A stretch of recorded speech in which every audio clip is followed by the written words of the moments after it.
Hey everybody, it's Rick Trummer from Rick Trummer Consulting and Training, and welcome to another video. I am so honored to be able to be here, and these last few communications that we've been doing, it's all about going in and discussing all of the NIK filters. And so today's no exception. We're going to be going in, and I'm going to be saving the best for last. I really think that Silver Efex Pro 4 is one of the coolest filters out there. So we're going to save that filter for last. And I want to go through, and we're going to be, this week, we're actually going to be looking at the Sharpener Pro and taking a look at some stuff with that.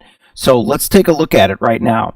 I really believe there's two different programs that go inside the sharpening area. So there's Sharpener Pro, which is a raw pre-sharpener, and then there's the Output Sharpener.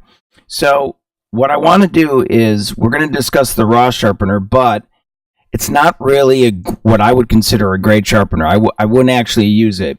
What it does is it's for those of you who go into, whether you're going into Lightroom or if you're working with ACR, Photoshop automatically puts a sharpening on there. So when you open up a print in the ACR application, it actually puts some sharpening on there, and that's in either program. It automatically does that. Let's show you what I'm talking about here. We're going to grab an image. Let's just grab a quick image from an image file that I have here, and we're going to open it up inside Lightroom, and I'll show you where the sharpening actually takes place. So we'll just grab one file from here, and I'm just going to go into a raw file and grab kind of the first image that kind of shows up here. So let's just grab, let's actually get one with the eyes open on this. She's an eye closer. All right, let's go ahead and open this up into Lightroom. And when you go into Lightroom, that sharpener is in there. It's automatically on there. And it's the same thing in ACR. I'm going to show you where it is in both of the platforms. Once we get there in the platform, what will happen is we'll be able to go in and we'll be able to kind of go through and figure out what's going on. Let me import these files real quickly, and you'll be able to see what I'm talking about. Okay, so in the develop area, once you go to down to your detail image here in the sharpening area, this is preset to 25.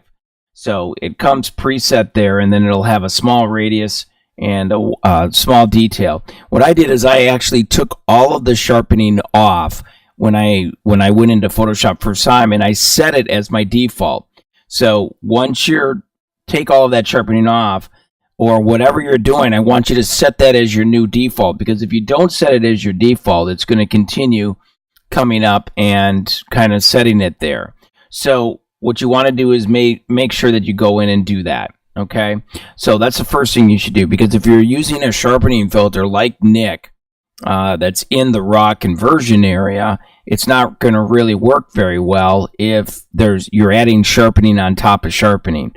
So once you do that, then you can go down to your edit area, and what we're going to do is actually, let's go to our photo, and we're going to edit in, and we're going to go down to the raw pre-sharpener.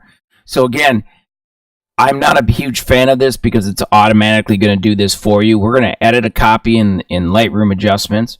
But again, if you pulled off that sharpening that's pre-done, I do like the algorithm a little bit better on this particular tool than I do from Photoshop. But what it's going to do is it's going to go in and add a little bit of sharpening inside the filter. So just kind of pre-warning, you don't want to put one sharpening tool on top of the other sharpening tool. Use one or the other. So it's completely up to you how you want to handle it. So that's the tip of the day, to be able to go through and turn that off. For those of you that are, let's go ahead and take this same file, and we're going to put it into Photoshop and open up in the ACR application. For those of you that are in the ACR application, what you're going to want to do is click on your detail folder, and again, here's your sharpening right here. And normally this is defaulted at 25. So if you're going to be using these filters, I want you to shut everything down then you're going to save this as your new default. So save as your new camera raw default, just like you would in Lightroom. That way you can go in and use the sharpening filter from here. Now the crazy thing about it is it doesn't really work with the raw conversions. You're going to be opening up the file here, and then you'll go into the filter section, and you'll go under NIK Filters and into the raw conversion area. So again, we're in the same place we were before. The nice thing I like about Photoshop is it's actually creating a layer for me so that I can be able to go in and do that stuff. So that's the tip of the day. Tomorrow and the next day, we're actually going to take a look at some of the sharpening tools that are inside these applications to be able to go through and use the sharpening area, because I think there's a lot of really cool things happening with the sharpening tool that is inside the free NIK Filters area. So again, I'm Rick Trummer from Rick Trummer Consulting and Training. I'm hoping that you're enjoying this series on the NIK Filters, and I'm really excited about being able to offer this. Again, I'm going to come back at the end and we're going to go through what I think is the best program, which is the Silver Efex Pro program.